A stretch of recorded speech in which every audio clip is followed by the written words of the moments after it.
Luxury watches aren't about craftsmanship. They're actually about manipulation. And once you understand how this watch industry really works, you'll never look at a Rolex the same ever again. Most people believe they're buying history, hand finishing, prestige. But in reality, you're buying into one of the most carefully crafted manipulation tactics I've personally ever seen on this earth. But this whole scarcity thing, that's just the first tactic. The second, third, fourth, fifth are even worse. Let me show you the dark truth of the watch industry that they really don't want you to know. Let's take the Rolex Submariner. Retail price, around $10,000. But seriously though, good luck getting one. You'll spend years on a wait list, or if you want to buy it on the secondary market, pay 50% over retail, or like $5,000, $6,000 over retail. And not to mention how much that watch actually costs Rolex to make, which I think you'll be shocked about. And that's just the start. The real trick is how the brands get you to wait years on a wait list for a watch that you may or may not even want, and they get you to believe that getting on the wait list alone is actually a privilege. They've really built this system where the less accessible the watch actually is, the more desirable it is to you and to me. And for some reason, which we will get to, we fall for it every single time. But this whole scarcity thing, that's just the first tactic. The second, third, fourth, fifth are even worse, and I will get into everything in this video. So here's the first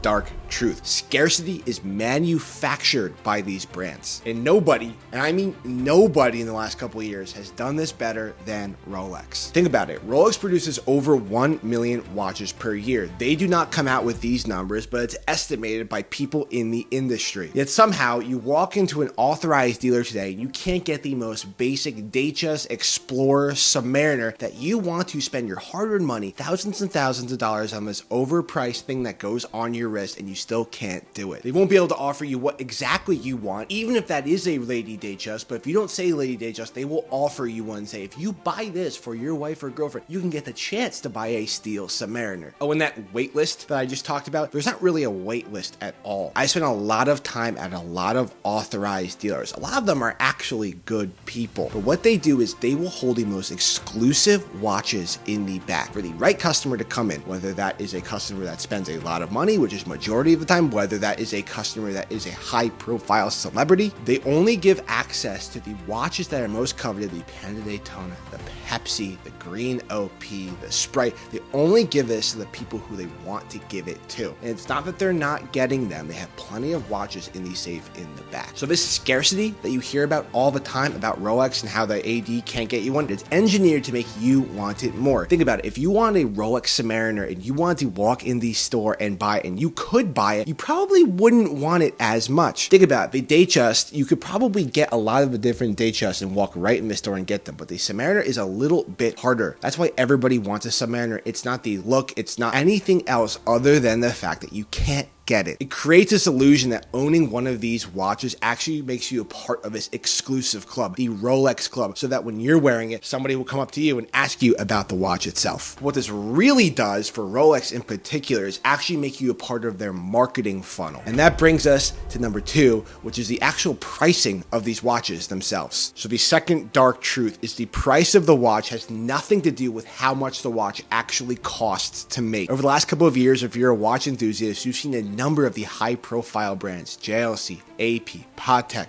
Rolex, Vacheron, increasing their prices dramatically. And they'll guise this under the idea of tariffs and inflation, which to a certain extent, I think makes sense. But what pricing does to an individual, what pricing does to you and me is so underneath what we even know it does. Let's take the Rolex Submariner, for example, that we talked about before. The price of that watch retail is about $10,000. On the secondary market, you could find them for $13,000, $14,000, all the way up to $20,000, depending on where you're buying it. But the actual cost to produce that watch, like the actual cost, do you know how much that is? Experts in the entire field say it only really costs about a few $100s to make that watch. That means Rolex is making almost 10 times their money on every single watch they produce. Now, can everybody produce a Rolex with the precision and craftsmanship that they do? Probably not, but it still costs them a few $100s to make. Now, why are we all willing to pay $10,000? Some people willing to pay $14,000, $15,000, $16,000 for for the exact same watch on the secondary market. And that's because a price of a watch, again, is not indicative of how much it costs to make. The reason why every luxury brand does this is as they increase price, it feels more prestigious to buy a watch. Let's take an example. If a Rolex was $1,000, most people would not buy them because a lot of people, whether you like it or not, are buying a Rolex because there's a Rolex on their wrist, not because it's the best watch in the world. Do I believe at $10,000 is Rolex the best watch? Honestly, yes, I do. But most people, 95% of the people that buy Rolex are not buying it because it's the best watch in the world craftsmanship wise at $10,000. They're buying it because it says Rolex. And what does Rolex say? It says prestige, it says accomplishment, it says a lot of things that other brands just simply do not say when you have them on your wrist. And this is what they do. When you see JLC and Patek and Vacheron increasing prices, it's not because they really need to increase prices. It's because the marketing experts and consultants are telling them to increase prices, so it increases their prestige of the actual brand so that you buy it. Also, take Richard Mille, for example. A lot of the watch enthusiasts buying this probably hate it because they only cost like $1,000 to make an RM and then they charge $100,000. But guess what? Everybody knows they cost $100,000. So when you're wearing an RM, it's almost like this prestige and class. That's why a lot of people like them. And again, the profit margins on these watches from the retailer are insane. But also the people buying them are also getting some sort of margin. Again, take the Rolex Submariner example I keep using. If you spend $10,000 on the watch at retail and it's worth $14,000, you net in your pocket, quote unquote, if you were to sell it, around $4,000. And this brings us to the third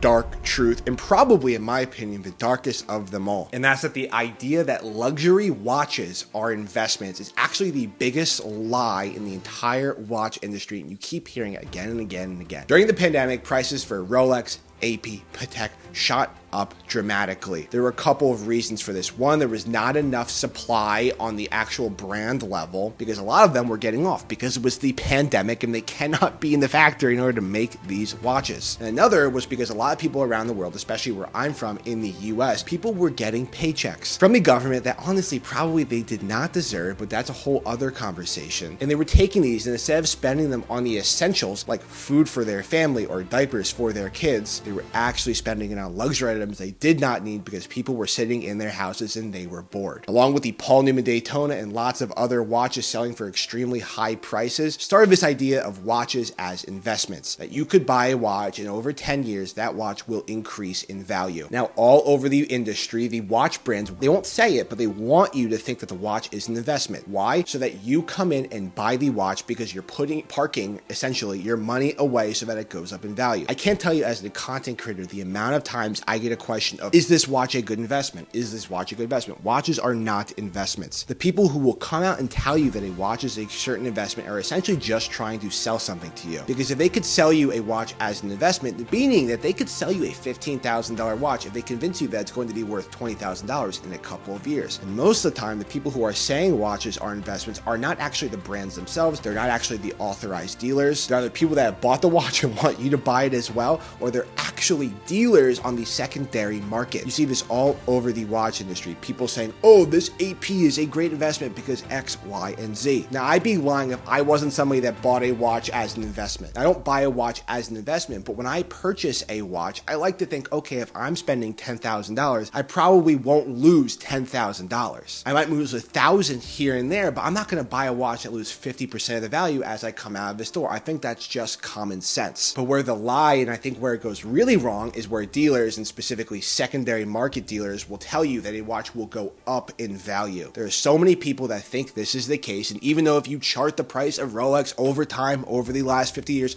yes, the price is going up. Yes, stuff is happening. But the reality of the situation is sometimes this will not happen. If we go into a recession, the price of Rolex is going to absolutely plummet. There are so many people holding on to so much stock of Rolex, specifically the secondary market dealers, and it's kind of already happening as I'm making this video. So in other words, are luxury watches investments? Absolutely not. But are you going to lose all your money when you buy it? Also, absolutely not. So just be careful. Watches are not investments, but just be careful about where you're buying. Don't fall into the lies of the secondary market dealer. You will see this again and again now that you've watched this video, and you will call them out in the comments because that's what you should be doing. That's what I do. So if the scarcity is fake, the prices are inflated, and this entire investment angle is a lie, why do I still like watches, and why do we still buy them and still fall for all of this? The answer actually really isn't about watches. watches. It's actually about the psychology of what they are. We don't buy luxury because of gears and springs. We actually buy it because of what it says about us. There's a reason why, like I've alluded to before, people buy the Rolex Submariner. Like I said, I personally think it's the best $10,000 watch ever created, or especially today. It's the best $10,000 watch you can buy today. With that said, most people are not buying it because it's the best, like high quality, best finished watch at $10,000. The reason is because they know what Rolex is. And when they're wearing that Rolex, it makes them feel a certain type of way. And for most people, they want other people to notice the Rolex on their wrist. Haven't you noticed over the last 20 years, Rolex moved from aluminum bezels and really almost understated designs to some bold ceramic flashy designs? Why are they doing this? No, it's not just because they like the aesthetic more. It's because this has this element of flash. You look at Rolex, you look at Patek, you look at AP, they're actually moving almost away from steel and more into gold. Again, why is this? Partly because they could justify the price increase, but a lot of it is the flash of the watch itself, what it says about you when you're wearing it. Luxury watches are a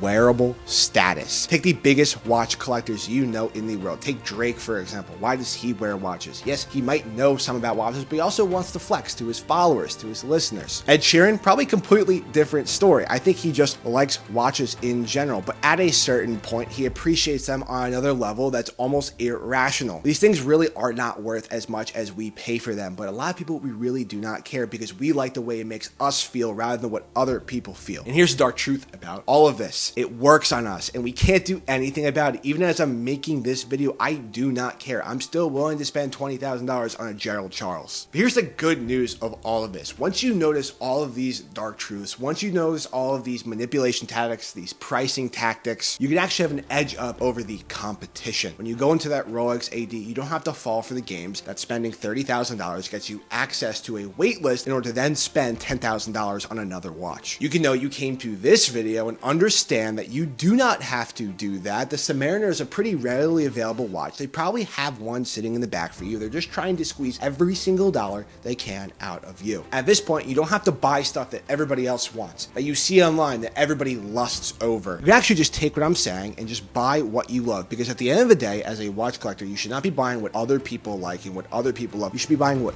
you love, because in my opinion, that is the most important part about this hobby. So if you want to know what watches are actually worth buying in 2025, in 2026, in 2027, and beyond, make sure you hit that subscribe button on my page and like this post. I'm trying to be the trusted source for everybody, so you're not falling into a lot of these tactics and a lot of this market manipulation nonsense. So you actually buy what you truly like. If you like Rolex, that's fine. I personally own a Sprite and I love it, but you don't have to fall into what everybody else is buying, and you can buy stuff for yourself, because at the end of the day, that's what makes this hobby so fun. And thanks for watching. And remember, don't just buy the story, write your own story about the watches you love. Thank you so much.